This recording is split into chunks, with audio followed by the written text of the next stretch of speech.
The Anything Podcast. I'm Aaron. I'm Chris. What's going on, everybody? Here we go. Oh, so cards. Another fun time of cards, but a very interesting Cards Against Humanity night. Should we dive right into it? We're going to dive right into it. Oh, did you see the picture that I sent our group chat? So 2 years ago, we were playing cards too. That's a good one. Yeah.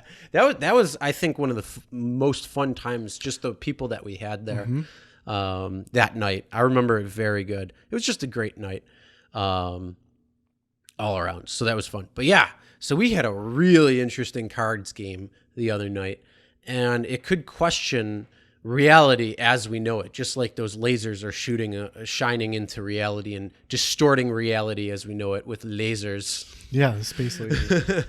But yeah, so we were playing. It was just 5 of us, so it was a smaller crowd, which is always nice. It's more intimate that way. We might live stream or something, a couple of them on YouTube, whether it's this channel or my channel or whatnot, because I was talking to a friend of mine. He's like, dude, you should fucking live stream that shit. And I'm like, hell yeah, I am going to. But so it was pretty interesting because we had, one friend, she was the card czar at the time, so she was reading the black card. And do you remember what the card was? Yes, but here's my thing. No, hold on. What's the card?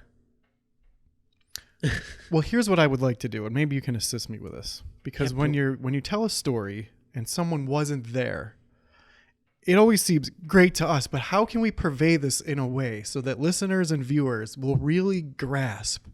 Because that's what I'm trying to do. Okay. So that's what I'm asking you what the card was. Okay. So our friend was, it's you don't need to visualize that aspect because all you need to do is just know. So what is the card that it was? So the card that the black card that the cards are read was, believe it or not, Jim Carrey can do a dead-on impression of blank. Okay. So that was the black card. Yes. So again, we had 5 people. So 4 people were throwing in white cards. Yes. As our other friend was the card czar. So she read that card. Then, as you're reading the white cards, 2 of the cards were the exact same. And you have that. Yes. So I threw the card Getting Eaten Alive by Guy Fieri. And our associate, my compadre, my comrade. Just, another friend put that He exact same also threw white card the down. same crowd. Okay. Interesting. Doesn't rarely happen. It's very rare. I mean, we have multiple cards because we have 1,000 cards. We've had multiple packs. So we have the pack itself, we have the green, the red, the blue. We have all the expansion packs and everything. Just about. We have all the cards. We have so many cards because we play so much. Yeah. So there are some that are duplicates. But here's the crazy part. So we're trying to figure out how, because that was the winner. That was the one who won. Yes. So we're trying to figure out how to give the person the right card. So I said, okay, well, we should have a tiebreaker. And the 2 people who threw the card, that Guy Fieri card down, are the only ones who are going to play. And the card czar, who's our other friend, she'll choose the winner of whoever it was. So I go in and I pick up the black card and I hand it to our friend who's the card czar to read that again. And it ended up being the exact same black card as what we just had before. Yes, she read the card, believe it or not, Jim Carrey can do a dead-on impression of blank. Now, the odds that you're going to get a duplicate, 2 different people throwing a duplicate white answer, pretty slim, but it could happen. Mm-hmm. But especially then the odds, only with the expansion packs. Yes. Then the odds of picking up that second same black card that the cards are originally read, astronomical. Blew my mind. Freaked me out. Oh, yeah. So are we living in the Matrix? It was, and that was the whole conversation after was, are we living in a simulation? This has got to be a simulation. Well, that was the catalyst that led to a really great conversation. Mm-hmm. And I did watch that guy. Remember, our friend had said that she watched that guy who was talking about, like, it was an intense conversation about... one of the Joe Rogan podcasts? Yes. Yeah. So I watched him. It was number 1350. I can't remember the guy's name. Yeah. Well, I think you should find that out. Okay. But yeah, we had a pretty interesting, and the reason why we went with that conversation is because the original Card Czar, again, our friend, who, if we live stream, you'll see her. But she brought it up, talking about the simulation theory, and she was talking about how Rogan and him were getting into a pretty escalated argument because Rogan was trying to open up the possibility of multiple ways of looking at it, and this guy was just like so dead set on like, well, no, this is it, this is it, because he's a numbers and logic guy. Yes. And he's like, no, this is it. Like, he kept arguing the same point and didn't open up. And it just ended up turning into a really funny conversation. So, yes, at least on my end of what I thought, even though it was a very heated, intense few moments during the Rogan podcast. Well, there's a lot to unpack and unfold. So first of all, do we live in the Matrix because this weird glitch in the Matrix happened? And there's been another event in my life when I was playing the game of Risk. The game of Risk of global domination, you roll to see who goes first. Rolling, there was a 6. We had a whole bunch of people. I was a teenager playing Risk in my basement. And rolled, first one's a 6. Second person to roll, a 6. Third person to roll, a 6. Fourth person to roll, a 6. The fifth person to roll rolls a 6. And right when the sixth person was about to roll, the fifth person who just rolled the 6 said, oh my God, if we roll another 6, this house is haunted. Bam, another 6. The odds are astronomical and freaked us all out. Now, this thing that happened with our card game freaked me out even more. That's really scary. So sometimes there's been a lot of things that happen, and there's a word for it. We should look it up. So then that led us down the conversation of, are we living in a simulation? Is this real life? Is this just fantasy? Well, because there was no deja vu at that moment from anybody, I don't think the Matrix was resetting itself. Right, I don't think so either. But it's funny because I was actually reading, or I didn't read the article. I just saw the headline because I just didn't have time to read it and I didn't want to. But it was on my Facebook feed, and it said, "Are we living in a simulated reality?" Research shows a lot of signs pointing towards it, or a lot of facts support it. Yeah, and I think it was IFN Love Science was the people who made the article. I don't remember for sure, but I see that quite a bit, and it's possible. I mean, if you prescribe to the Christianity, Jewish, or Muslim faith, that's a simulated creativity, or the creation story is a simulation because God, Allah, created the universe as he saw fit, which means it's a simulation that he's creating the boundaries of. So whether that's the reality of this situation, or if there's the Big Bang, or maybe it's this unlimited or no barrier and infinitized universe on not only length, width, but also maybe depth. One of the craziest theories that I've heard very recently is that the universe has so much space in it, but it's the same thing as like this table. Like, all the atoms are arranged in a way that if you zoom in, there's so much space between them, but because we're so far zoomed out, you don't see that space. Yep. And I don't know if you watched the movie Ant-Man or not, but when he shrinks down, they're saying, oh, if you go into the subatomic world, that it's different. Yeah, time doesn't work the same. Well, it wasn't, I mean, yeah, that's what in the movie, but it's saying that there's so much space in between these atoms that you can make it through certain things. So like the reason why the one woman had to go subatomic was because she had to go through titanium to be able to blow up the nuke in the story. That's the aspect of what I was going with, not the subatomic world itself or the rules there. But one of the things that I saw was, are there mega structures that the universe, if you zoom out, like our known universe, if you zoom out, are there megastructures that could be like a plank of wood? Like, Right. are we an atom within a plank of wood on another scale? Yeah. Where maybe that plank of wood, if you zoom in, and have you ever seen that GIF where it just zooms in and it continues to zoom in, and it's the island. It's the island, and you just zoom in, and then it just keeps zooming in and zooming in. What if it was something like that too? I've seen that. I don't think we can be friends anymore. I'm going to have to end this podcast right now. That's all right. I don't believe I heard you correctly. Welcome to the Chris Show, everybody, where it is now the Chris Anything, or the Anything podcast with just Chris. Yes. Who calls it a GIF? It's a GIF. Who gives a fuck? Okay. Anyway. No. So there's, again, do you believe in global warming? This is I'm setting you up right now. No, because I'm not answering that question. Be a lot cooler if you did. Not answering that question. Have you seen the movie Dazed and Confused? I don't believe so. Okay. I might have, but what was the premise behind it? It's Matt McConaughey's first movie. It's about a bunch of high school kids. And he says in it, they pull over something.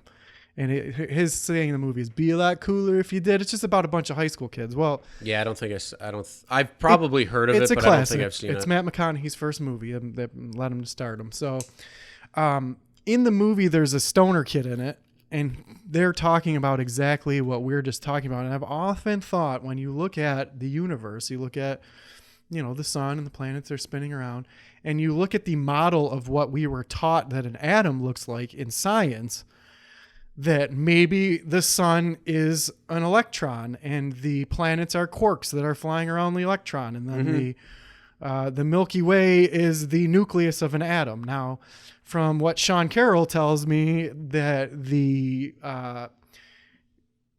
atom that we've been taught is like a little thing with electrons flying around it in science is not actually what's really happening, that it's a wave function.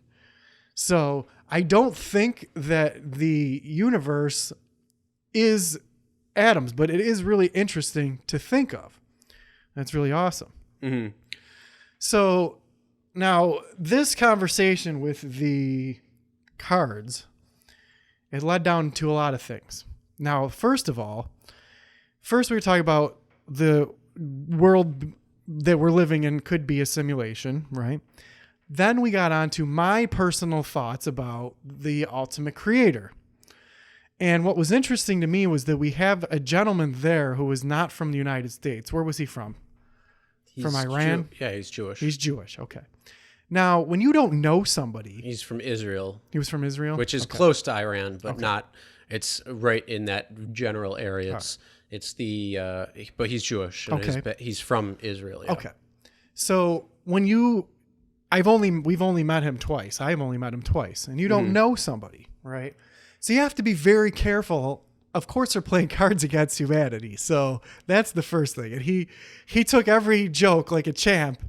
Mm-hmm. And once you know someone that can make fun of themselves, or you can throw something that is... Well, yeah. The first thing that I did was... I mean, we played with him twice now. Yeah. So the last time we played... I have to push the buttons to see how far you can go. Well, he threw the worst ones. That's where I knew he was okay. When you throw worse ones than anyone else, you're accepted. Yeah, but I mean, it's not just throwing the cards; it's also how you take it when the cards are. Yeah. So I forget what card it was, but it was something to do, and I had the cards, the Jews and Nazis. Yep. And it just the card just worked perfect. And it was so funny, just in general. But yet, I mean, he was Jewish. And like I said, I needed to know the limits on somebody. And you'll be able to know that. And he saw that. He took it like a champ. He was laughing. But that's the whole thing. It's like most people are so up in arms about stupid little shit that they get so offended by literally nothing. Right. But when you're in a little intimate setting like that, it's much different. Like, everybody knows Cards Against Humanity is a quote unquote offensive game, and it's supposed to be that Yeah, way. of That's course. what makes it fun. Makes it awesome. And if you get offended by that game, well, don't play that don't game. play it. That game. Well, so then And- the multi-card paradox really let us down. I wanted to purvey to our other friend, because we've had the conversation before about my views on the ultimate creator, because I am not an atheist. I don't like the term atheist in anyway, but I am not a non-believer. Again, it's agnostic. Yes. Like we've already established that it's agnostic. It's Right. not atheist. So I don't even put much thought into it, but where I was trying to be careful was, how do you explain to someone that is of a faith that I don't believe in not only their book, but all of the books, right? So that's when our friend said, well, you really should learn more about these languages. I'm going somewhere with this. I promise we'll get there. She started. It's going to take a few hours. Yeah, well, we've got plenty of time. Thank Yeah, goodness. not until I cut you off and say, "Oh, we're ending the podcast tonight." All right, sounds But good. go ahead. Well, so I was trying to be very careful where I didn't want to offend a person of faith. Like, I don't believe in your book, but it's not just your book. I don't believe in any of the books. And I don't even put a lot of thought into it. I just don't, I don't give it any credence. Well, then the person that our female friend was saying, Who is not the Jewish person, by the way. not the Jewish guy. She's a different religion. She's was telling a me- Christian faith person. Yes. But religion here in this conversation or that context is not important. No, it's not important. What was important is that she did bring up a good point talking about foreign languages, that I should learn the basis of all these texts about. She had brought up Mesopotamia and Egypt and all these things, which admittedly, I don't have a very good history about history or geography. I was more of a science person. I like biology. But I was glad that I was able to express my views that I don't not believe in some kind of creator of the universe. I just don't know. I'm an undecided. Yeah, but that's the whole thing. It comes down to you have your thoughts and your Yes. beliefs. I have mine. She has hers. Other people have theirs. Everybody has their own thoughts and beliefs and ideas. And instead of attacking somebody for thinking differently, right. we should be respectful of those people. Yes. And say, okay, well, you have a valid point. You have a valid Yes. point. We all have valid points Yep. and valid thoughts, because it's subjective information. It's not necessarily objective Yep. when it comes down to it, because faith alone is subjective. It's not objective, meaning there's no hard truth facts, or like nobody has seen God. Nobody has talked to God firsthand. Yeah. You have to just take the word of the Bible, or, just in general on it. You can't necessarily say that's right or wrong. So each person is up to, their own ideas. And I'm not one to say you're wrong. This is what you should be believing. I'm like, okay, well, tell me a little bit more about it. And I want to understand from your point of view, because I want to gain more perspective. I don't want to look at something one-sided and say, no, you're absolutely wrong. Right. I still have my beliefs, but I've taken other people's perspectives and formulated my thoughts behind it, my own opinions. And that's one of the big things too, is like I said, we were in a group of just an intimate small group having some fun with cards. And we decided to have our crazy conversations of wherever it goes, as we usually do. Hence why we've actually started the podcast in the first place, because some of the crazy ass conversations, that the depths that it can go to. But yeah, it's just, when you're sitting there with just a few people and it's a face-to-face conversation, certain things could be taken out of context, but you have the ability to understand the meaning that somebody has or what they're saying much more than text messages, much more than phone calls, much more than the tweets that you see on Twitter or the Facebook posts, which all of that fuels these arguments and these problems that people are facing today, and the divisiveness that everything is facing. Well, that was interesting. That's what was so interesting to me. There's a Jewish person, there's a Christian and a Catholic person. And I can voice my view saying, look, Yeah, I don't believe in any of the Yeah, stuff. but also one thing with the Jewish faith and the Christian faith is it's pretty much the exact same thing except for one thing, and that is the Jews don't believe that Jesus is the Messiah, while Christians believe that Jesus is the Messiah. Right. That's pretty much the only difference. Everything else, the whole Old Testament, is shared between the two faiths. So they're not that much different from each other. I mean, certain practices and certain things are different. And then if you look at the histories of each and how they formed and what they formed behind, especially Christianity in the Roman Empire and all that stuff between Constantine and a few others, it's a major shift. And the way, how the Roman faith, or not the Roman religion, I guess you could say, was God-based, meaning, or several God-based or paganist, where they had many gods.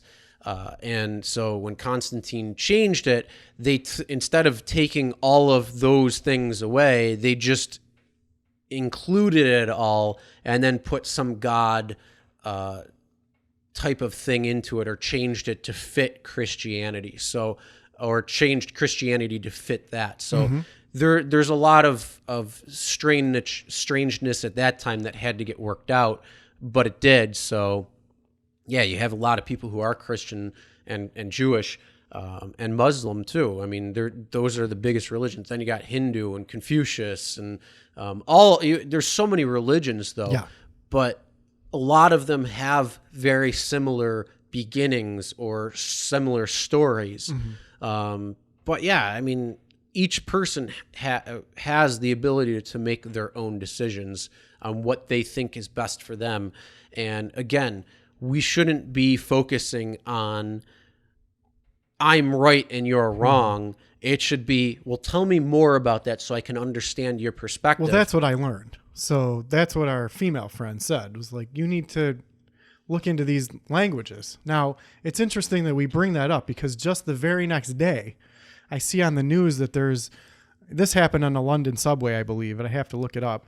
There's a man who's holding the Bible, and he's reading Bible scripture abusively towards two Jewish people. It was a Jewish man and his son. There's like probably an 8 or 7-year-old kid on the subway, and there's this man who's berating them.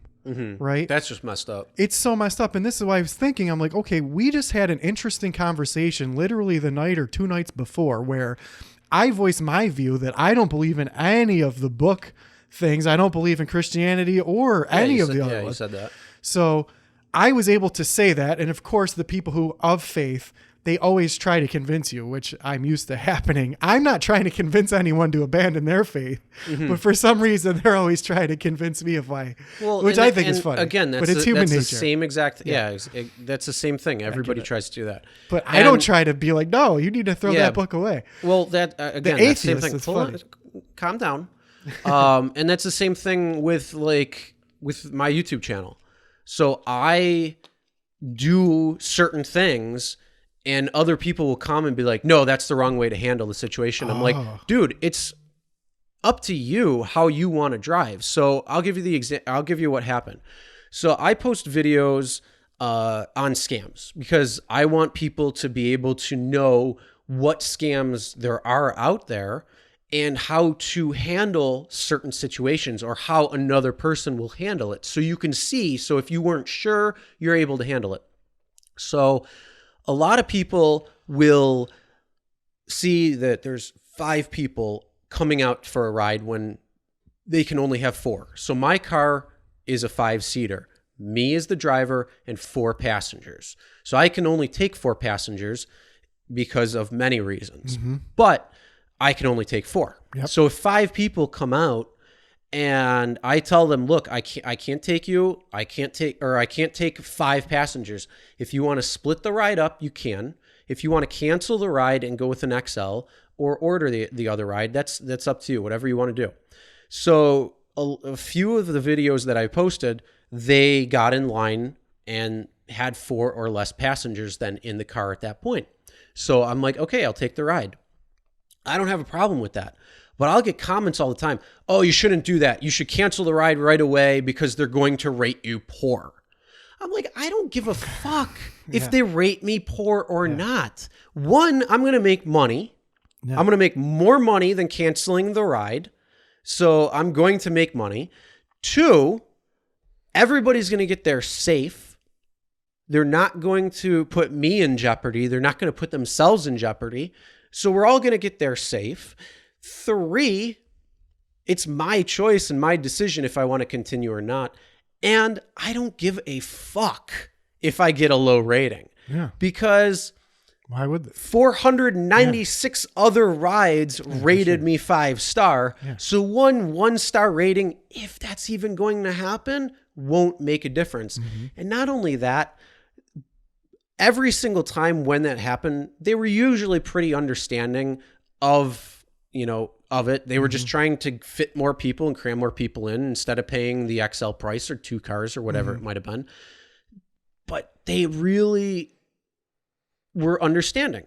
And it's like, all right, well, I'm not going to give a shit. And if you rate me low, that's your own stupid opinion. Mm-hmm. Like, I don't run in fear thinking, oh my God, I can't get a 1-star rating because otherwise it's going to screw. No, it's not going to have an effect on you. It's averaged out over 500 rides on Uber and 100 rides on Lyft. And Lyft does certain things. If you don't rate that person, it's automatically 5 stars. So if a passenger doesn't rate you, it's automatically 5 stars. And they remove the lowest rating over that time frame. And it's like, I don't know if it's a week or a month. I forget what it is. I think it's within a week. But it's like, now, pull your heads out of your asses. When there are people who are upset, that are probably intoxicated coming out of the bar, and they're upset that they can't fit a clown car full of people in your thing, what do you do with the people who are belligerent? How do you handle that situation? Okay, thanks. That's a good point. That's a good question. It's going to be a case-by-case or a ride-by-ride basis. If they're understanding and they're okay with it, then that's cool. Then they're going to make the adjustment to bring the people in line, or they're going to say, okay, we'll cancel the ride or whatever it might be. But for the people who are belligerent and drunk or trying to give issue, then at that point I'll be like, all right, well, I'm not taking the ride and I cancel. So at that point is when I cancel, and it's based on the attitude. But it's not because I care about getting a 5-star or not, or a 1-star.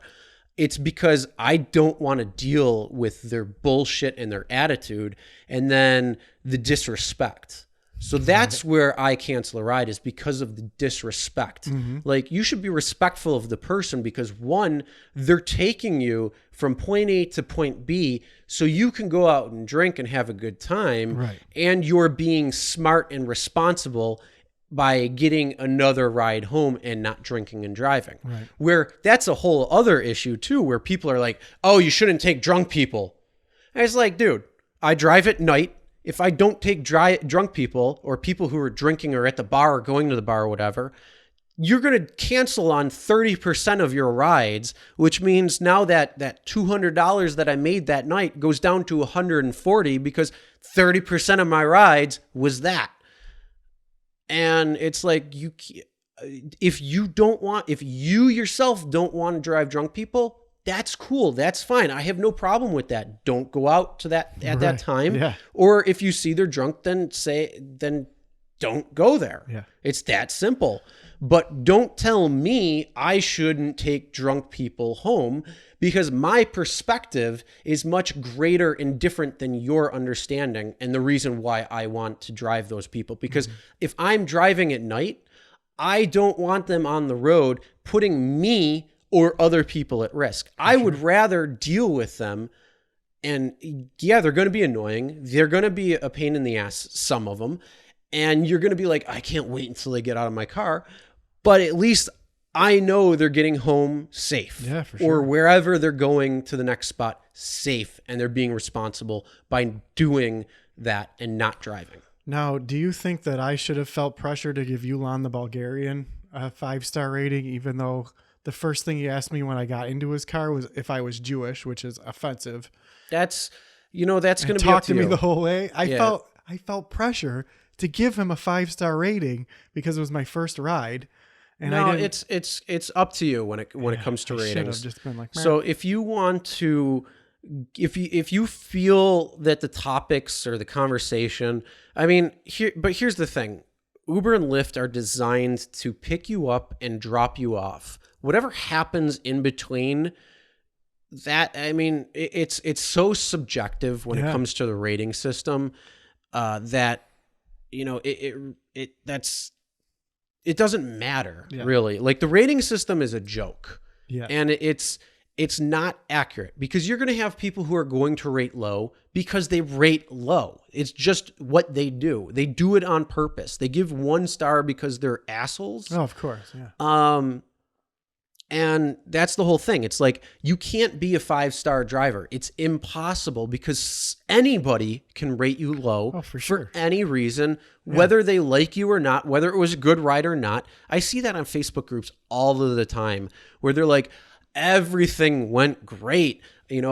We had good conversation. They were laughing, this, that, and the other thing. And they're trying to rationalize it. And it's like, some people just give shit ratings. Yeah. You can't expect to always get a 5-star. There's no reason.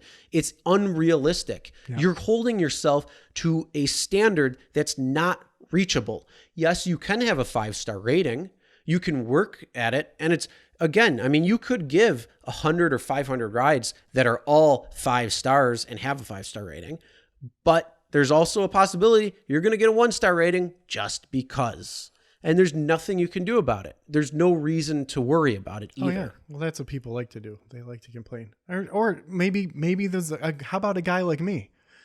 I just went along with the conversation because, and maybe I should have like given more indicators. Like, look, dude, I'm dressed up nice. I'm on my way to work. It's in the morning time. I'm not in the mood for conversation. And you don't open the conversation with, "Are you Jewish?" Like, yeah, things like things like that are really messed social up. awareness. And then talking about, like, he had a lot of good points. Like, yeah, our news in the United States is all fake news, and you do need to get your news from other places. But like, take the temperature of the room. He opened both doors. I got in the back seat. I just thought, like, I mean, it is different culture, and he probably maybe he just liked to talk and liked to hear himself talk.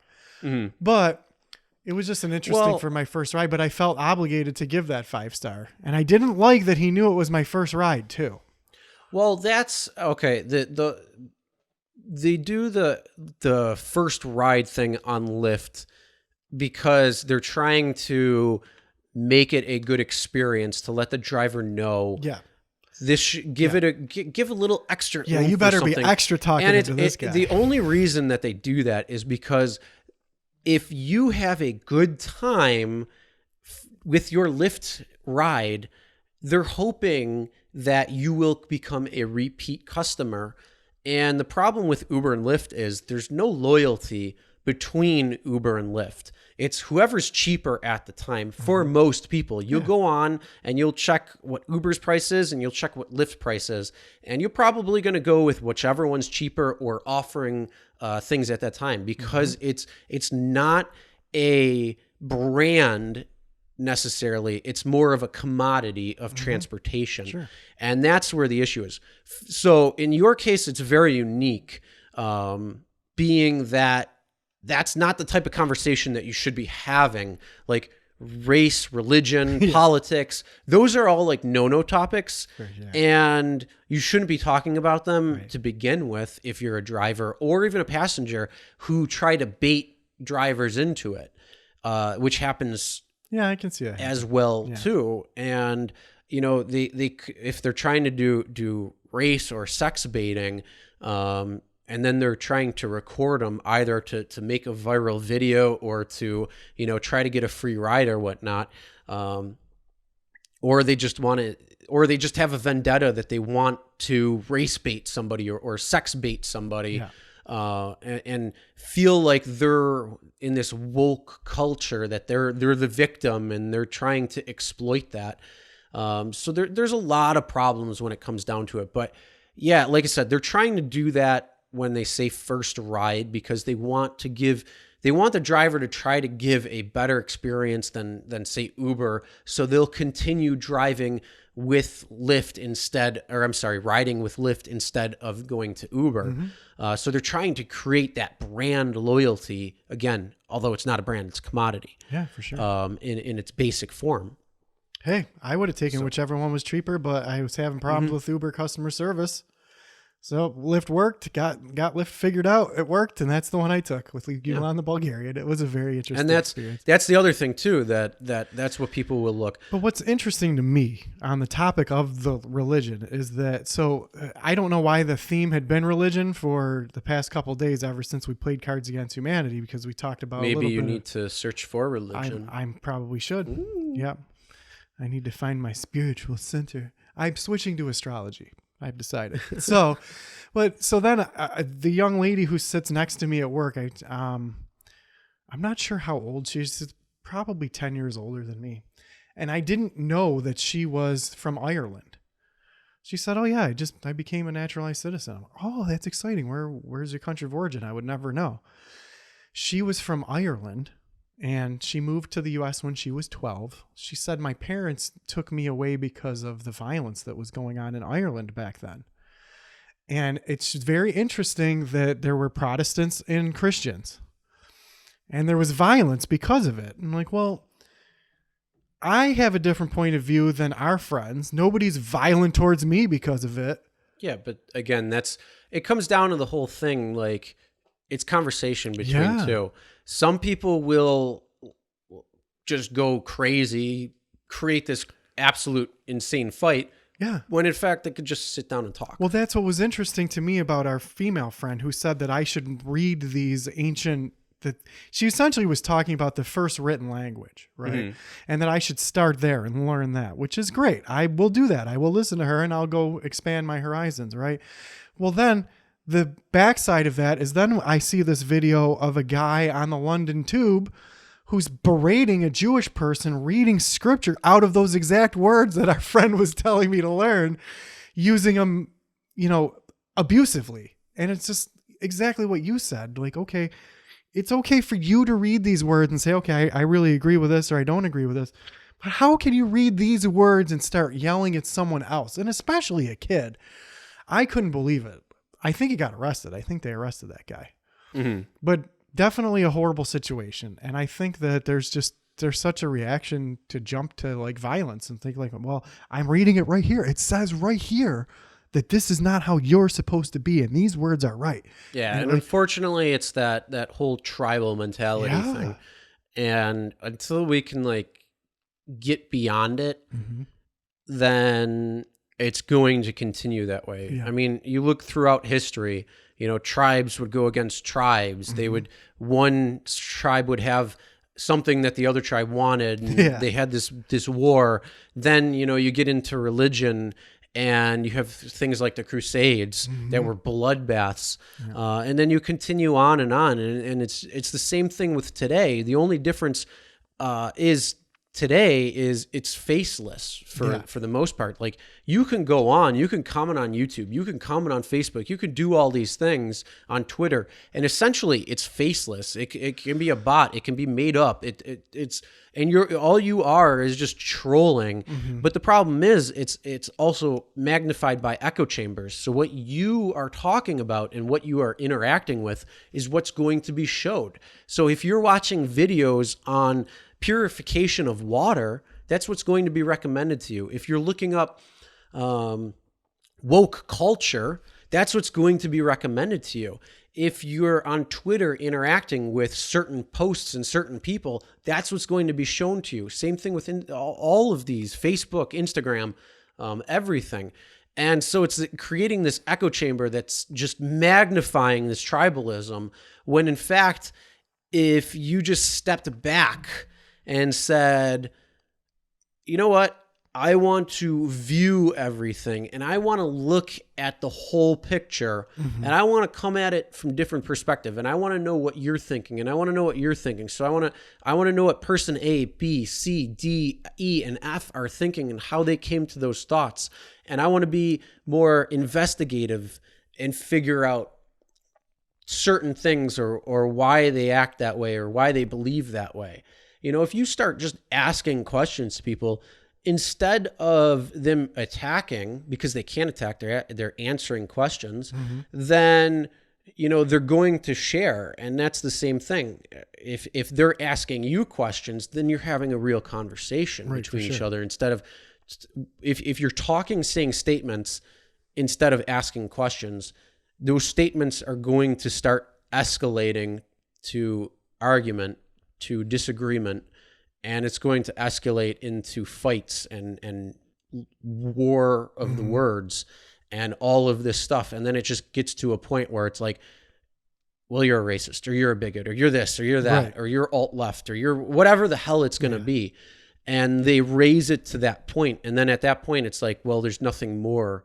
And it's like, well, let's just stop, hold off, let's ask questions, Right. and let's really figure it out. Or if somebody's saying one thing, try to look at it from their perspective if you can, because their perspective, every step they take molds their perspective of where they're at right now. And certain things could happen in their life that you don't know, that you can't account for. Like maybe they just got the news that their significant other is terminally ill. Maybe they just lost their job. Maybe, you know, their child got an F on their test and they're really taking it hard because they actually really tried studying as hard as they could. And, you know, you're feeling sad for your child or whatever it is. Or maybe, you know, you're feeling ecstatic because you just got a raise. Or so how people's perspective is going to change also based on the variability that we just don't know and is completely unforeseen. It's that whole iceberg thing. Like you see a little bit of the top, but the mass of the iceberg is underwater and you don't see that. I saw a really good meme on the internet about that. I was like, it's not meme. It's Mimi. It's Mimi. I forgot. We're talking about GIFs and memes. I have to end the podcast. We can't talk anymore. It's done. It's over with. It's memes. All these GIFs and all these memes. I saw a really good one. It's like, and it's true. You don't know what else someone else is going through or has been through, you know. And I even have to step back sometimes and think about that because we don't necessarily know what's going on in somebody else's lives. But when it comes to certain perspective and things, it's just like, open up your mind. Right. Just stop looking at the world in your way, thinking it's the right way when there's 968,000 different ways that can be. I mean, here's a perfect example. Thanos versus the Avengers in Infinity War and Endgame. Yeah. There was 562 ways of the unfolding of how it happened, and only one way was where the Avengers would win. Yeah. That means there was over 14 million ways that Thanos would have won. Yeah. So it's not just one way, it's multiple ways how to do things and do it correctly. Yeah. So whether you're on his side or the Avengers side, it didn't matter. It's just, again, it's the perspective that he could have gone at it in almost any different way and still had won. And still had that perspective of winning or that way of winning. So your way might be a right way, but so is the other way. So is the third way or the fourth way or the 100th way. Yeah. As long as you get the desired result, however you get there, it's a moot point. Well, I think one of the biggest problems today is fake news. So, did you see the that's part of it. Did you see the koala bear that was climbing through the Australian fire? No, because I kind of try to avoid that kind of stuff. It was really sad. It was just because I check out. It was really sad. Scrolling by. I know what you're talking about, but I didn't look into it. I just because when I see stuff like that, I don't like it. No, I had to go right by it. So, I didn't. Yeah. People said not to turn the volume on. So what happened was there's Australian bushfires going on, and it's actually a hero story. A woman gets out of her car and saves the koala bear. She saves the bear because it's running through literal brush fire and it's singed and burned. Mm-hmm. She takes a bottle of water, feeds it water, and then puts it in a blanket and rescues it. It's a great story because the woman rescued the koala bear. Well, then all of a sudden there's a news story going around that says 80% of functional life for koala bears is eliminated because of these Yeah, I heard Australian that. books. That's not real. It's fake news. Yep. So it's like, but Well, that's major news story, they're running it, and nobody's doing any fact checking or looking into things. that's the whole thing, though, too, is that the news has become this clickbait Yeah. essentially place because they're just trying to get clicks. They're just trying to get views. It's not the same it used to be years ago, where journalists actually did investigative reporting or check their sources or check their reports. It's become this instant culture of instantaneous gratification. Yep. And so instead of doing a 6-month or 3-month investigation into something, that doesn't get the same amount of clicks or views as this clickbait article that could be satire, could be bullshit, could be real, could be a smidget of truth. Yeah. But they spin it in a way that's conducive to their narrative.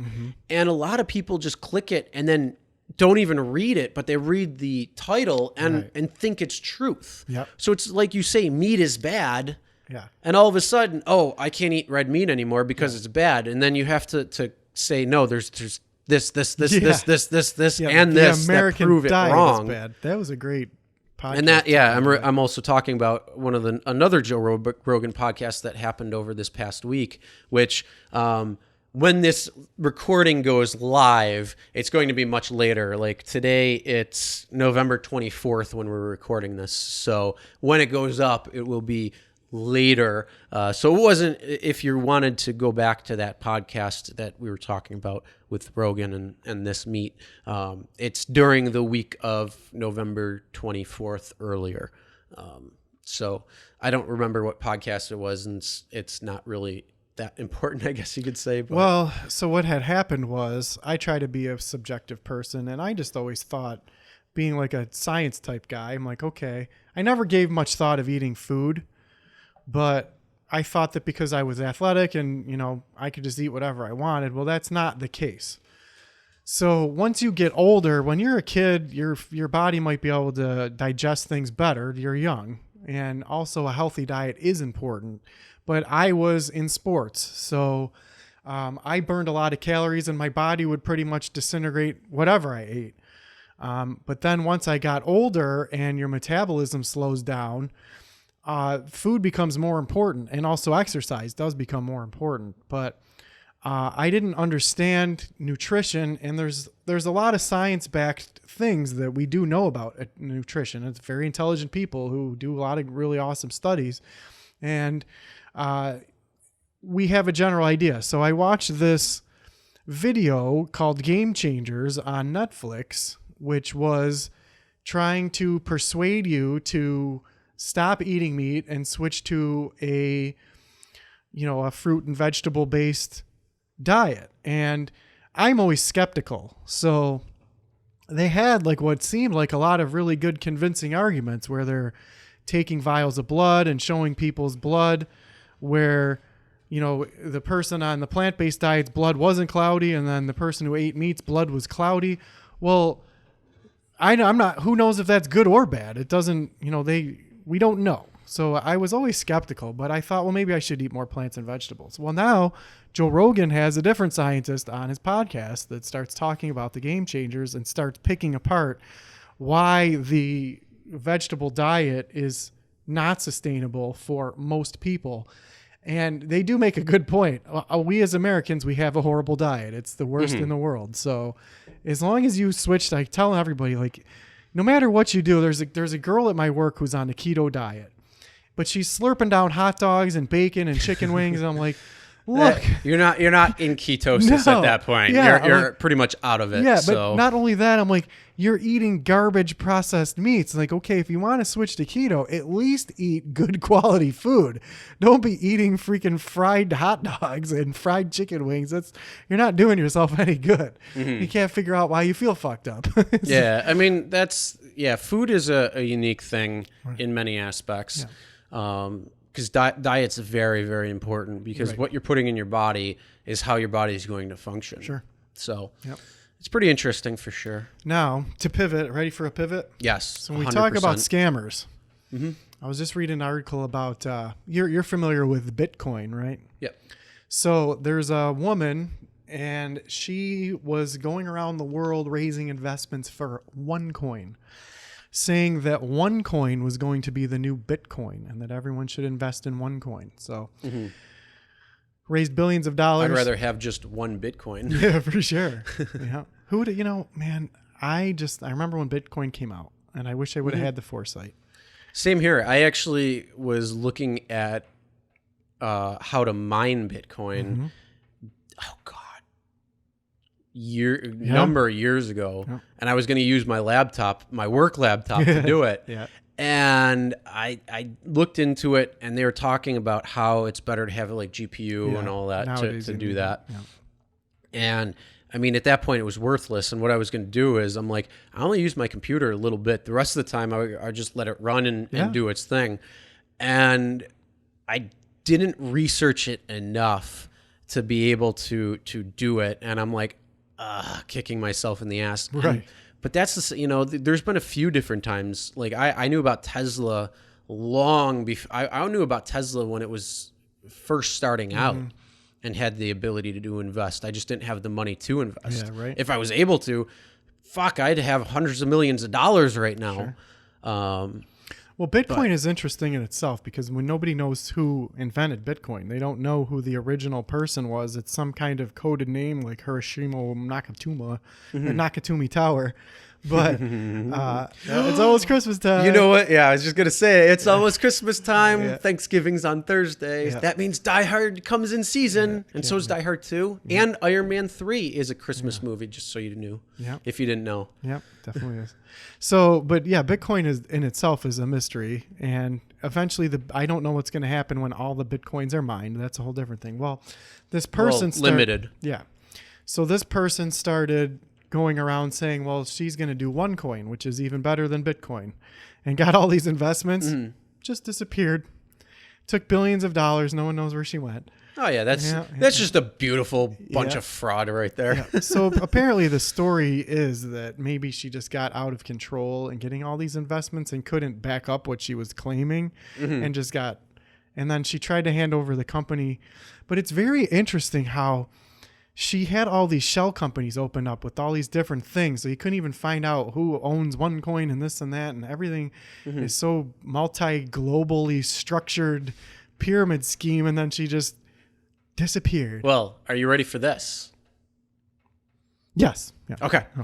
If you would like to support our channel, you can do so by joining our Patreon page and supporting our channel, our podcast in any way, shape, or form would be fantastic. Now, here's the best part. You will always get the great content. We're just able to elevate our sound, our equipment, our picture, whatever it might be. So if you'd like to join as a Patreon member, you can visit our Patreon page, which you can just search Patreon, The Anything Podcast. It'll be linked somewhere. So you can do that, and we would greatly appreciate that. Yep.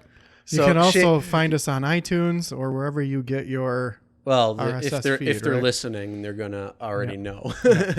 But no, I'm just saying with Patreon. Patreon, awesome. But at least we're going to give something in return for any donations that people give. Unlike that woman who is just stealing the money and disappearing. Yep, I'm saying if people want to support the channel, then they have the ability to do that. Sweet. And know that we're going to use it for, building our podcast up a little better, getting better equipment, being able to maybe even bring in, more distinguished guests. Yes, whatever it might be. More distinguished guest. Though you are pretty distinguished. Thank you. I know. I have. Well, that's exciting. I have 4,200 subscribers on my YouTube channel, which is not that great, but it's still growing and doing well. So I'm actually excited, especially for the niche that I'm in. I'm probably within the top 10 of YouTubers that do Uber and Lyft type stuff. For sure. Yeah. That's pretty cool. And then I know other people, talk with other people who are bigger than me, and just kind of hanging out, having a good time and enjoying. So maybe when this channel or when this video and podcast actually go live, it should be a little higher than that. So we'll see. It'll be interesting. Be exciting. So what was interesting to me was not only did the OneCoin person just up and disappear, but there's another guy disappear. And then one of the major investors was a multi-level marketing person, which is very interesting. And I finally learned the difference between multi-level marketing and pyramid scheme. There is a big difference. Well, there's only one difference. Multi-level marketing, you're selling a product. Pyramid scheme, there is no product. That's the OneCoin. The OneCoin was a pyramid scheme because they claimed that they had a blockchain. Yeah, but so the pyramid scheme is it's multi-level marketing, and the reason why, because if you draw out the illustration, it looks like a pyramid because you are at top, and then you got to get 2 or 3 or 7 or 9 or however it's set up. People, I don't have an issue with they those. get that, but they're actually like network marketing and direct sales and multi-level marketing is legit and real. Yeah, it's that. Yeah, you have to recruit and you have to sell products or service or whatever it is. But the schemes and the scams are, if you give me money, here you go, but there's no product or service or anything to back it up. Yeah. And they might say, it's coming, and they'll have this launch, and then they'll have that date comes and it continues. That's exactly and there's a perfect example out right now, and that is a rideshare company that is basically it's a network. It's supposed to be a network marketing, and they've had like several launch dates already that have never come to fruition in any way, shape, or form yet. So it's a scam. It's bullshit. And they're saying, it's coming soon, and it's supposed to come in December yet again. Right. And I guarantee you, more than likely, it'll come. December will come. We got to move it to January or February. Just keep giving us more money. And it's like it's just this continuing pushback, and with nothing. But there's a lot of network marketing companies out there that are real. They're legit. Oh, yeah, for sure. But the problem is the reason why people say, that thing doesn't work or that's a scam. It's not because the business is a scam. It's because you don't do the work that's necessary to do what you need to do in order to be successful. Yeah, for sure. Like take the YouTube, my YouTube channel for instance. I started that last year. When I first started, I had no subscribers literally for the first few months, and I was pumping out videos, 5, 6, 7 a week. That's a lot of work getting the footage, editing it, uploading it, doing all that stuff. It took me from October 4th was the first day I posted a video to March 20th to hit my first 100 subscribers. 2 months later, I hit 1,000 subscribers. Yeah, see? So it's just the continuation of it that you have to continually do it. And that's the thing. A lot of people in network marketing don't do it. So they say, that's a pyramid scheme. Yeah. No, it's not. No. It's real. It's legit. There's a product. There's a service. Yeah. It's just you don't have the discipline to continue on and do it to be successful. And also, there's limited resources. Like one that my friend did. Like you can only, unless you're out every day doing it. You have to really put your mind to it. It's exactly what you said. Got involved with it. Didn't do it. Didn't do what you're supposed to do it, and then you don't succeed. Exactly. Yeah, it's very interesting. And I'll never knock the network marketing industry. It's the people behind it. Yep. They just don't do it. They don't. It's the discipline. It's like what's easy to do is easy not to do. Yeah. So you could be like, I don't feel like doing it today. I'll do it tomorrow. And it's the same thing like going to the gym. Everybody comes around January 1. I'm going to lose this weight. I feel invigorated to do it. They go sign up at the gym. There's all these deals. It's great. And then guess what? Yeah. 3 weeks later, I'll do it tomorrow. I got so much stuff going on this week. I'll do it next week. And then they just stop going, and that's that. You got to put it in your mind and say, I have to do this. And then make it a priority. If you make it a priority, you're going to do it. Yeah. And if you tell that part of your brain to shut the fuck up, that's trying to get you to stop, it doesn't do it anymore. It goes on board with what you're doing.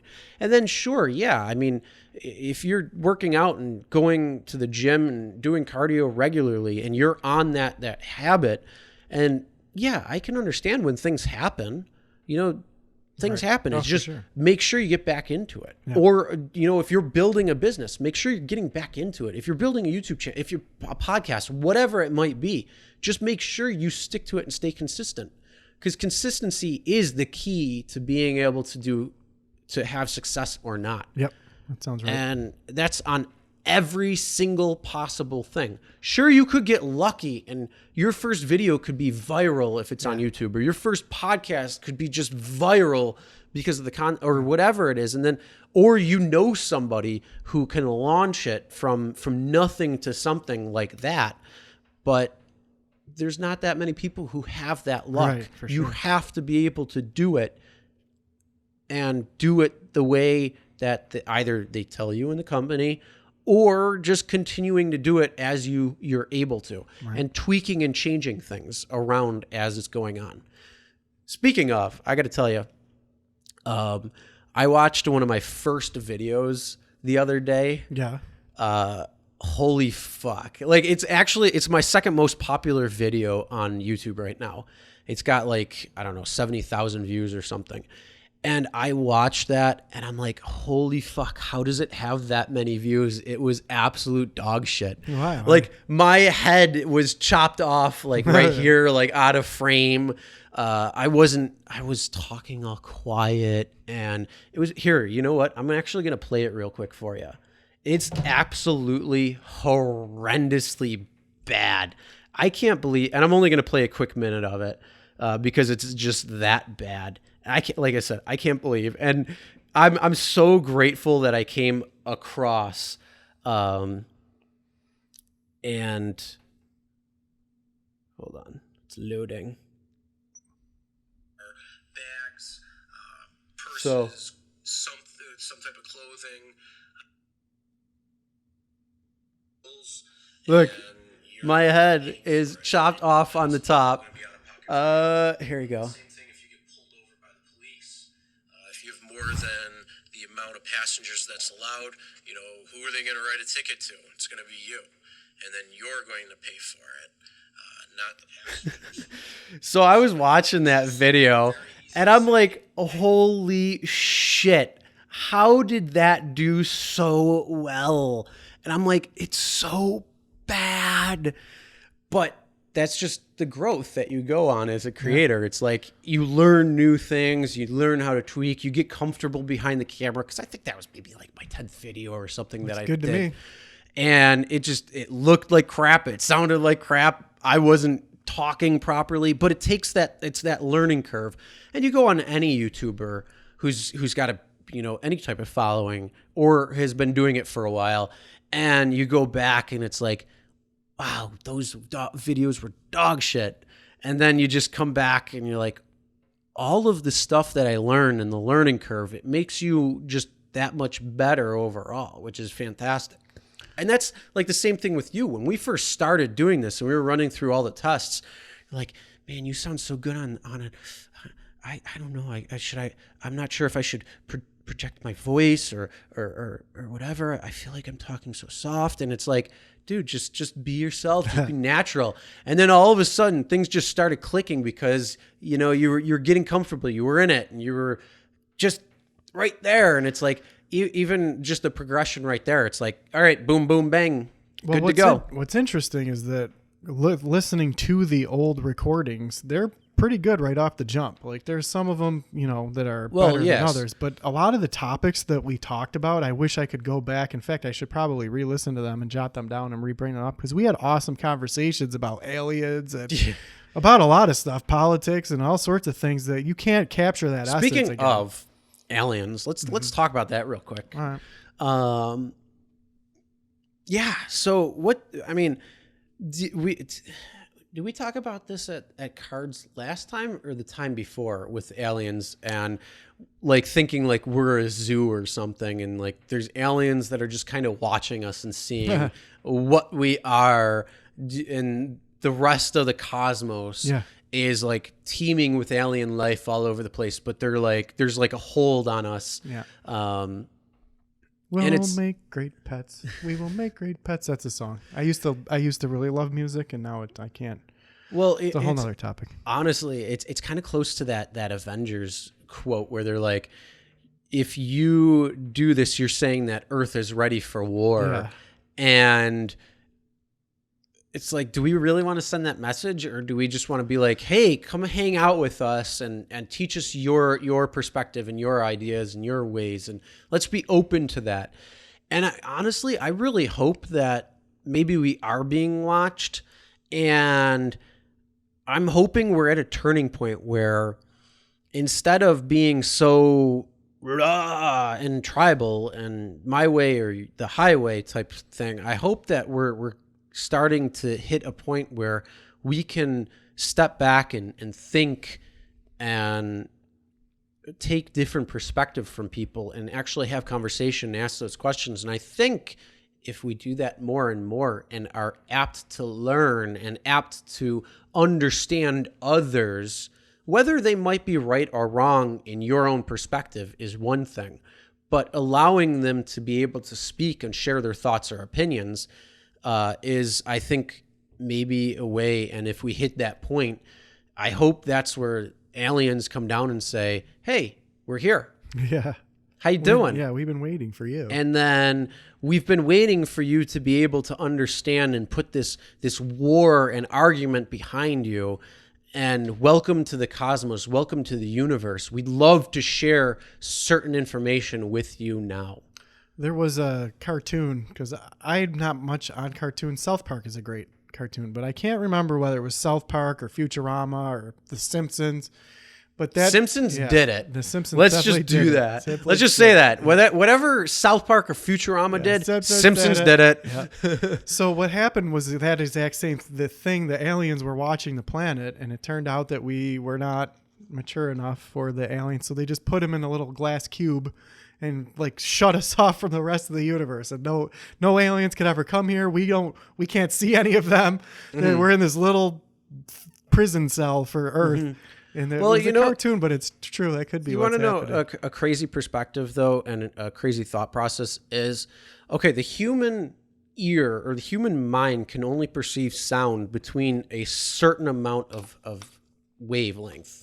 Like beyond that wavelength, we can't hear, or below that wavelength, we can't hear. So it's like 100 to what, like 200,000 megahertz or something. Oh, I don't know.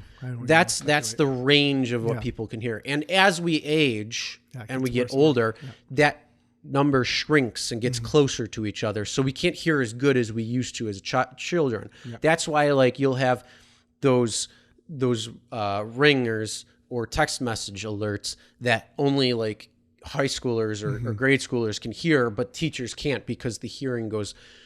But animals have, like whales especially, they can transmit, and dolphins, they can transmit signals, communication between each other at a much higher frequency than we're able to even hear or understand. Like we'll just hear the like that type of stuff, what's able, but they're able to go to like a much higher sound wave than what we're able to know and hear. Yeah. So we're only looking at, I mean, I'd love to know what the wavelengths of what we're trying to pay attention to when it comes to like an alien signal. Right. Are we just looking at wavelengths that meet a certain criteria that we know, or are we actually trying to go full spectrum from this wavelength to this wavelength and everything in between? Because we might not be looking at that pinpoint. Right. Well, also those. So if you travel out into outer space far enough, you're going to be able to see the first television show that's been broadcast through Earth, because our radio signals and they're flying out. They project out. Yeah, I think it's like, I saw a graph of it, and it shows you You're like so many. I mean, it's essentially like 60 light years away because the first broadcast was in 38. So okay, it's a little bit longer than that.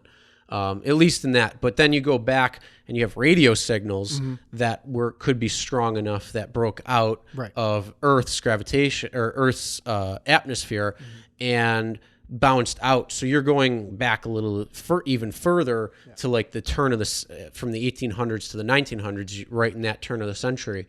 So you're about 100, 120 light years from Earth in terms of what signal has been sent out. But the question is, where is it directed? Because if you're sending a signal out just this way, it's only pointing in one direction, when the other signal, it's not necessarily going that. And we have this thing called Earth that's a big block. It's a door, it's not a window. So it's blocking the signal from going around on the other side as well too. But also, so you think that however far out into outer space that signal is, that's not very far.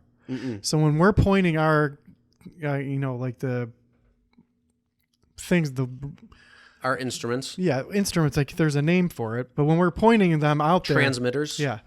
So the detectors.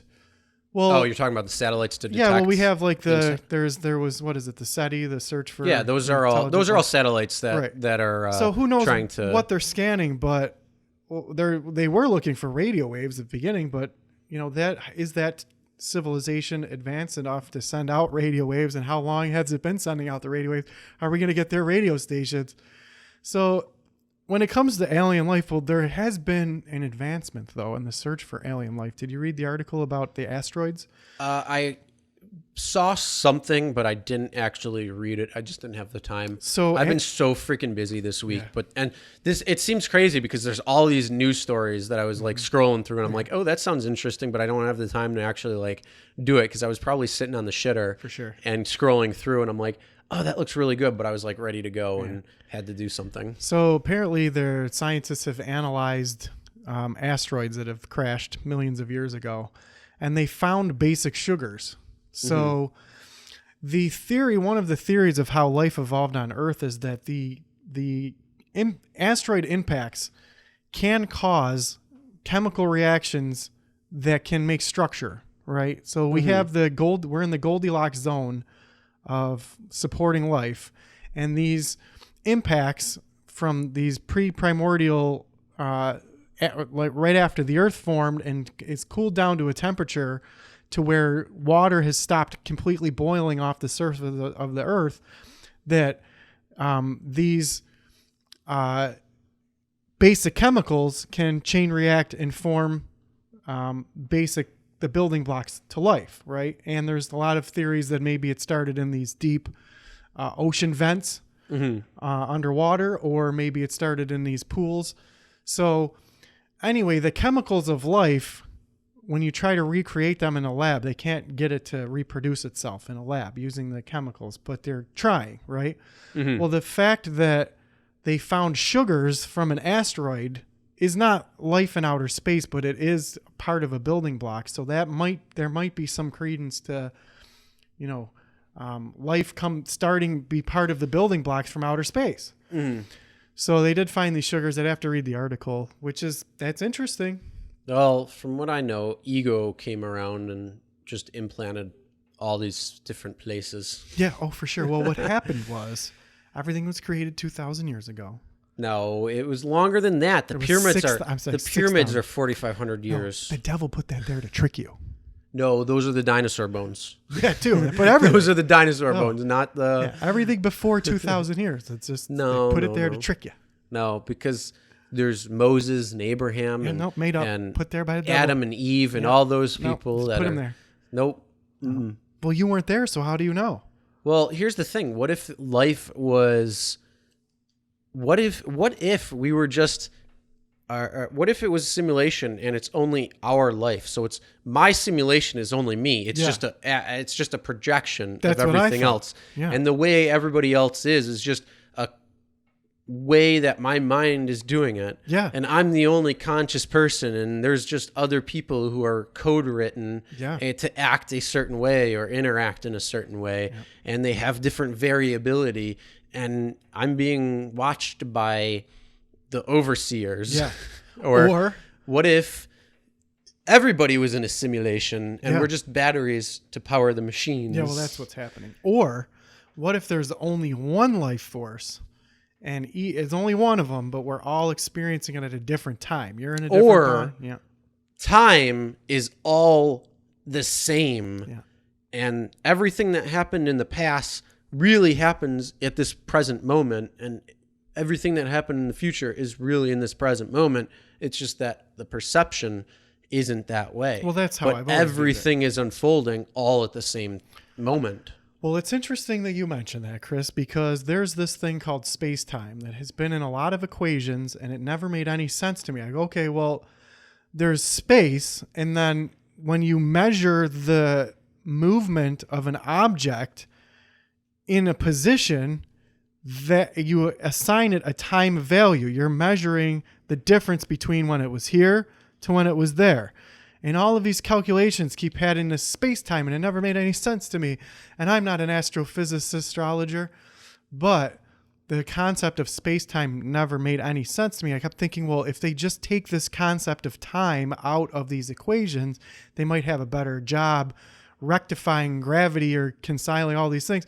And sure enough, about a week ago, I read a paper that when they take the space-time out of the equations, they can get things to work better. So if you think that really you're just measuring, Well, like time is not a continuum like a fabric. It doesn't Yeah. exist. What Time- we're perceiving is just measuring movements. yeah, and time itself is a human construct. Yes. Like, oh, it's 7:41. Right. So it's a time. We Right. we measure it by seconds Yeah. that have passed.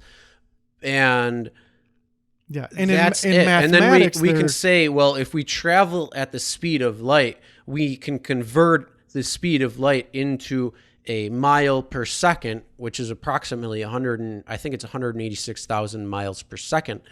And so the distance between the sun and Earth is 8 minutes of light travel Right. in the vacuum of space. But in water, it travels 30% slower. Yeah. And in a black hole, time is different. So, like, and going around, traveling at different speeds affect how the time flows and Yes. all this stuff. So time isn't static. No. Time is variable. But in these calculations, they're treating space-time as a single, like a property of a universe that's a fabric. And it never made any sense to me. I'm like, no. Like, okay, when you perceive the movement of a molecule of energy and you're measuring it from when it was here to there, that is a measurement, but that distance, you can't, that's not a thing. Like the amount of time that it Well, took, you're just using it. It's not a fabric. How I'm many not explaining atoms it right. are in this block of, just this block of Probably wood? trillions. So that means if we zoom in far enough, Yeah. we're going to see all of ourselves, every decision Yeah, we made, definitely, because yeah. there's the multiverse. And Yeah, then if definitely we zoom out far enough, we're in this block of wood right now because of what we were talking about earlier. Yep. for So, sure. and I mean, that could be true. Yeah. Here's the thing. You could be- Anything could be true. There's nothing that can prove or disprove it, really. I mean, there's certain things it's just accepted or not. And, I can say, I don't know, anything. And if it's not unprovable, then it's possible. Yeah, for sure. So, it's we just don't know Yeah. the reality of the situation. We just don't have enough information. We know an atom's worth of information amongst this entire table. Yep. That's all we really know when it comes down to the actual knowledge of the universe. Did you ever wonder how other like beings perceive things? For example, our eyesight, when we look, we can see in color, but the The actual visible light spectrum. yeah, it's a part of it. So I mean, there's a lot of other things that see in different colors, right? Well, they could see in infrared. They Well, could there's see things that can do that. There's in things that have different ultraviolet. sensors. Yeah. There's a lot of different ways you can see. So the other thing that's interesting to me is that our eyeballs, what we see is so small, and then the part that focuses is only the size of about a fingernail. So what we're actually in high definition looking at is really a very tiny amount of space that our brain processes. It's very interesting. So then I thought, well, what about like a mosquito sees an infrared like a predator, like for the Predator movie, and they see like they're heat seeking. There's, dogs don't have the extra cone in their eye to be able to see the visual spectrum that we have. So I thought like, well, that brings us to the point too of, well, what are colors actually? Yeah, like that's we don't exactly it. like what we see as red or blue or green is just the absorption of a wavelength. Yeah, and we're only seeing a So tiny little sliver of the actual wavelength that exists. Yeah, too. we don't know what things actually look like. Yeah. So our reality is distorted. Ridiculously distorted. So how can we possibly try to learn how things work and explain the universe when we don't even have the computational ability in our brains? Really, I mean, I'm sure we do. Well, but. think of it this way: technically everything that we're doing lives in the past, because there's an amount of time from our perception of sight, smell, touch, taste, whatever it might be, has to travel to the brain, and then has to travel to other parts of the brain or to different parts of the body. So we're all living a little bit tiny in the past, for sure. But our brain is so amazing that it actually can foretell the future and make sense of what's going to happen. So it feels like we're actually in real time when in fact we're a few hundred milliseconds off. For sure. So it's pretty unique and interesting. Very interesting when you dive into that. Yeah. Well, this is why I don't know a lot about history or religion, or I know. Why do you have to go religion? Well, just because you don't believe it doesn't mean other people don't. No, it's not that I don't believe it. It's just that I don't focus on it. So what I'm more interested in is how your cerebral cortex works. But you're writing it. But that's the thing. You're writing it off. So the way you just did it is just the same way as somebody saying, my religion is right, or what I believe is right, and you need to do that. You're essentially doing the exact same thing, but you're saying religion by saying religion is bullshit. Well, maybe I had to. But other people, that's their entire being. Oh, they love it. So yeah, that's them. That dictates everything they do. You should also say that you should have respect for other people. No, I do, because you know what? Instead of saying religion. Well, you know what's I'm going to call you out on that one. Well, you know what's interesting to me? I was at the mall the other day with a friend of mine, and a person I used to work with came up to me and he said, "Hey, why don't you come to my church?" And I'm like, "No, I'm good." He's like, "No, you should really come to my church and here, come and do this thing." And then another person, the people, because they're involved in the religion, they're always trying to get me to believe what they believe in. I'm not making any campaign towards them. For me, when that person came to, come to my church, I said, well, I go to church with that's them. But you know what I didn't do? Mentality. What I didn't do is go, no, I don't believe in your religion, so you need to stop believing in it too. And let me tell you why. Because I'm a science person, and everything that we know about physics right now, well, why is it okay for it's not those people to try to ensnare me into their That's the thing. thing? It's not.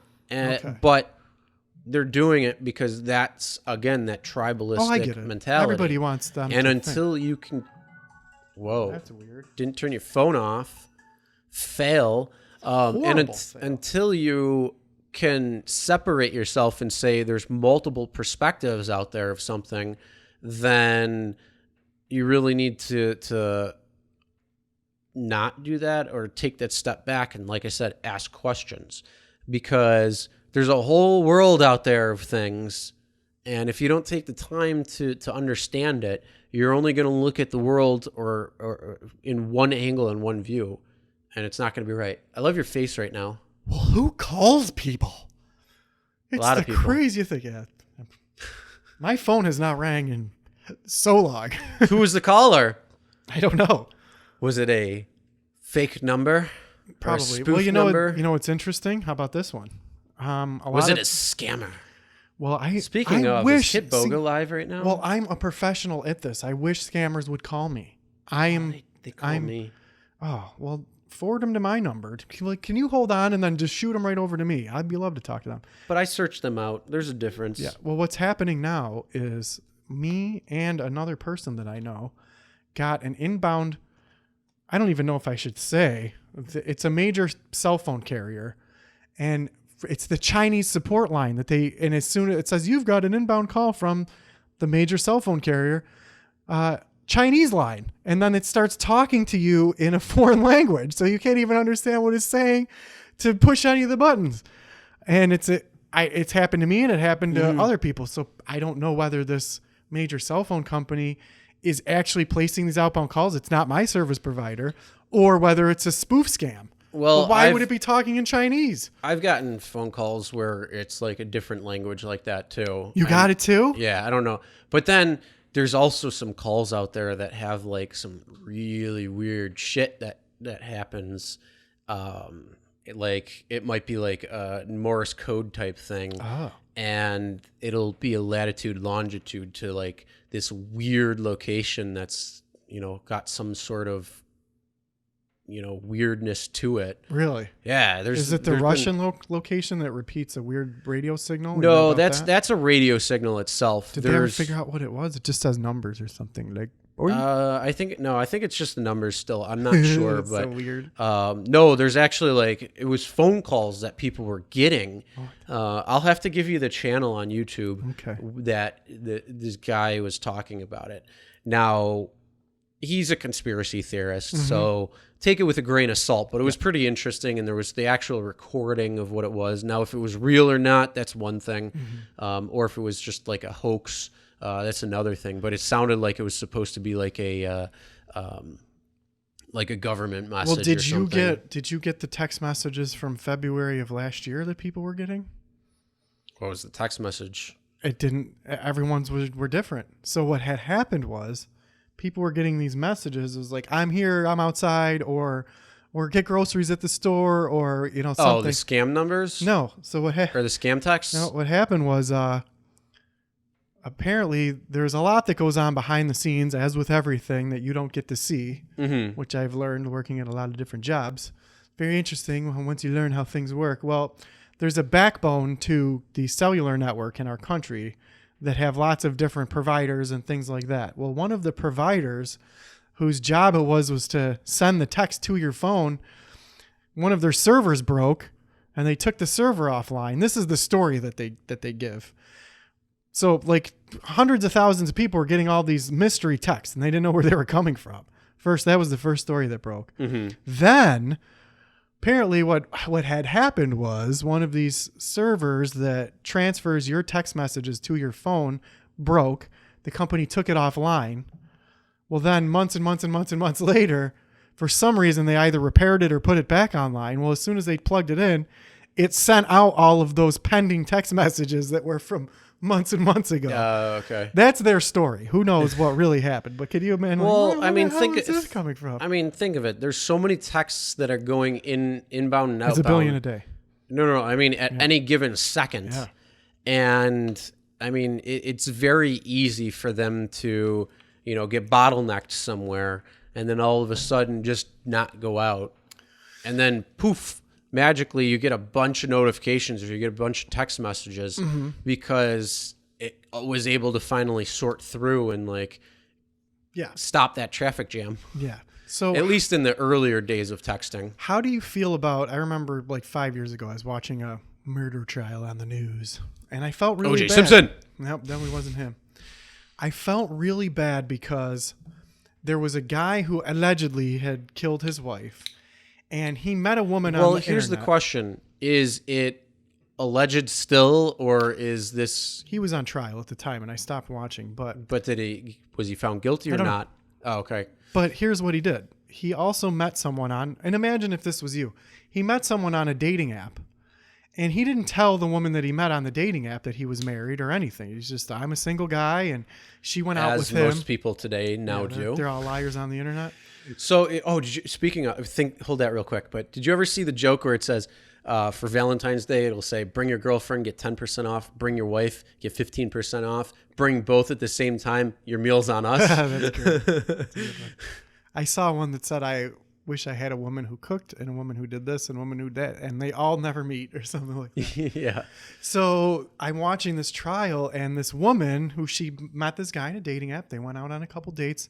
Well, now all of a sudden she's part of a murder trial because this guy allegedly murdered her wife. But what was embarrassing about it was they had all of the text messages that this woman had sent back and forth to this man that were sexual in nature, right? And they're putting them on TV, right? So I'm like, why are they doing this? This doesn't have any part of why, if this guy killed his wife or not. Like, she met. So do you think that these news outlets or people should be able to just get a hold of your private messages and just put you on blast? Oh, hell no. Yeah, it's really scary. But I don't understand why we're all, and of course we're intrigued. Oh, I'm going to watch. I want to see what, you know, oh, these text messages. But when you really think of it objectively, like, this guy is on trial for killing his wife. Is there evidence that he killed his wife? What do these messages that have to go back and forth to this woman have to do with it? And why is that the most important part of the trial? I can understand in terms of a trial or a crime or something, Right. because you're trying to gather information did it, for on sure. to see if somebody did it or not, or to see where you were, or this, that, and the other thing. There's a lot of different things.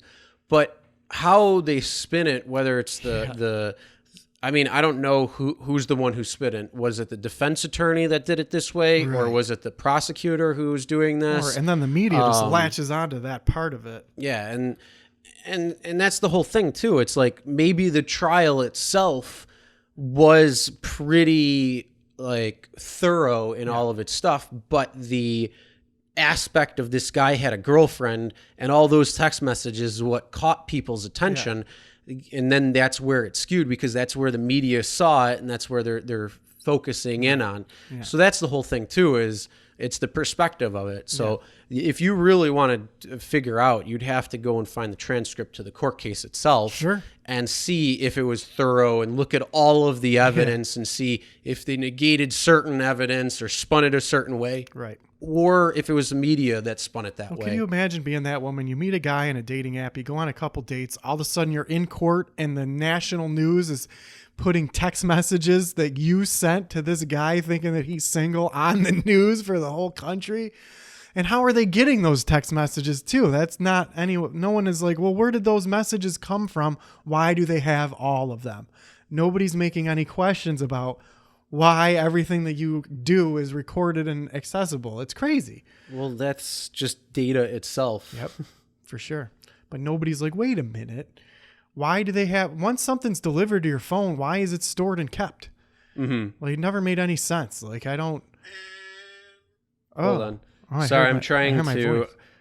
Somebody just texted me saying that they want the link to our podcast. Oh. So I was just trying to send it to them. Podbean.com / the anything podcast? No, this is on.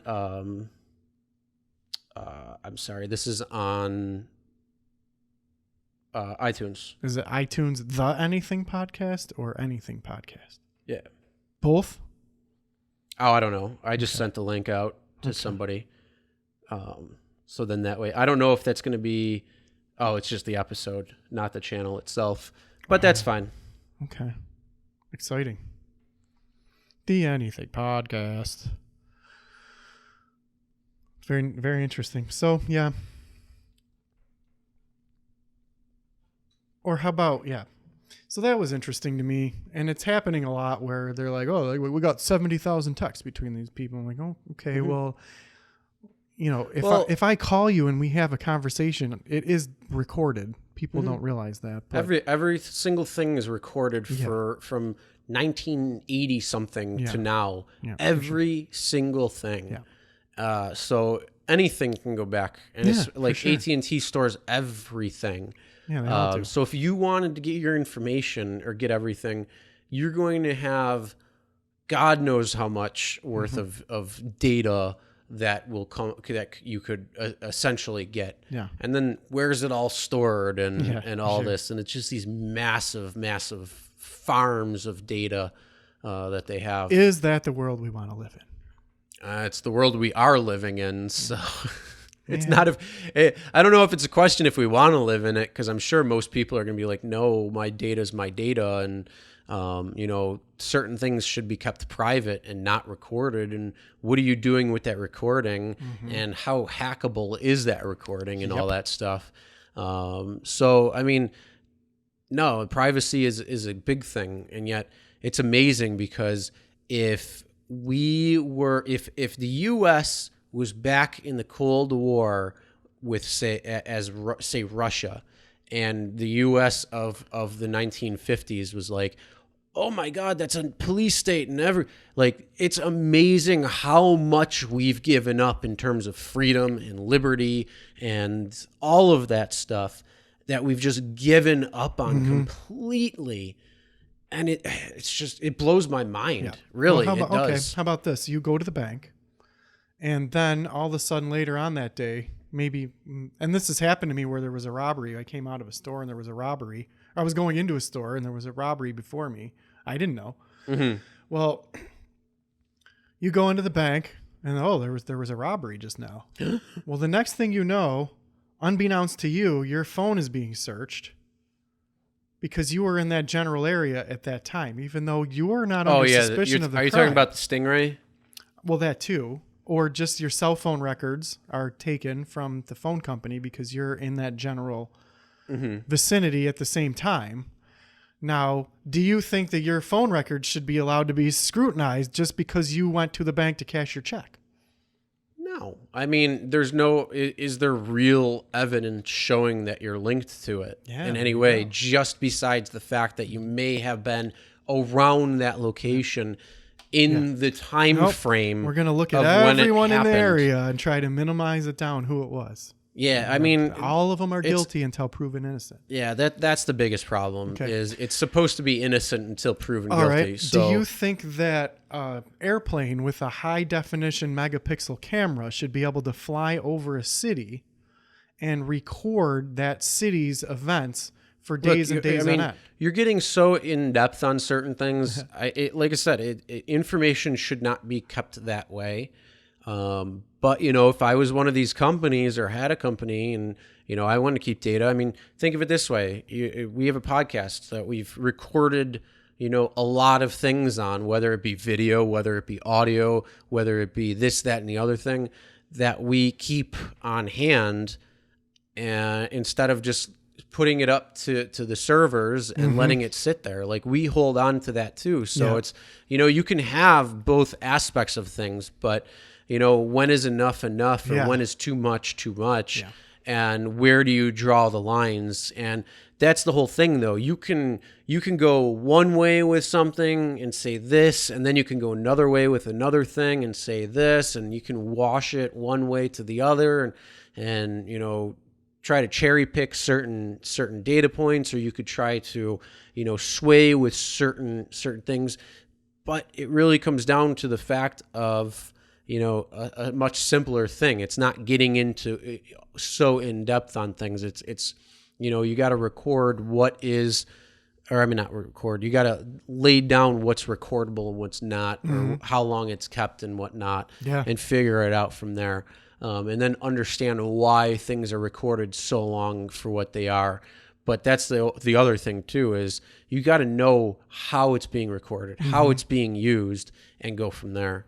I think you could spend your whole life, every waking minute, trying to learn all that stuff. And by the end of time, you might be able to have a small glimpse of what's really happening. Well, yeah, that's the whole point. Yeah. Is that you can't figure it out. So what if you lived in like 1950 where they don't have the capability that they have now?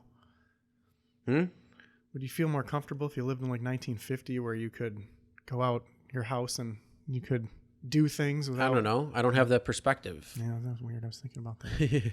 I don't have the perspective of living in the world in 1950. I don't. And TV is TV. It's Hollywoodized, so it's not, it's not credible necessarily to the real trueness of what life was truly like in 1950. That's true. there's a lot of different things they were trying. So, you don't know if Leave It to Beaver or any of those were, or the Andy Griffith Show was actually reality for people. You just don't know. So I don't have that perspective. I could talk to people who have that perspective. So no, I can't answer that question because I don't know. I don't have all the variables. I don't have all of the information to make an informed decision. That sounds right. Very interesting. All right. Well, I'm going to end this thing touch early because I'm hungry and I haven't really eaten dinner yet, and neither have you. So I'm getting hungry, and I'm sure you probably are pretty well too. Famished. So, we're going to end this. Do you have a quote for us today, Aaron's? I completely always forget. Oh my goodness, what the hell? I know, I'm unprepared. So unprepared. Life is like a box of chocolates. You never know what you're going to get. All right, let's try this. Mama Forrest Gump. This is the first one that came up. The greatest glory in living lies not in never falling. Can you but in say rising. this in a normal context, please? Yeah. I don't know if I like that one. Because I don't want this crazy little voice where you're not Okay. getting the full. I want an actual. The greatest glory in living lies not in falling, but in rising every time we fall. Ooh. Get back up. I get knocked down, but I get back up again. again. What was the rest of it? You're never going to keep me down. Yeah. Pissing the night away. You have a whiskey drink? You have a vodka drink. Yep. All right, everybody. That was the end of our evening, our podcast. What were you? Who were you? Oh, I did a great impression of Aaron. That was great. And I'm Chris. Have a good night, everybody.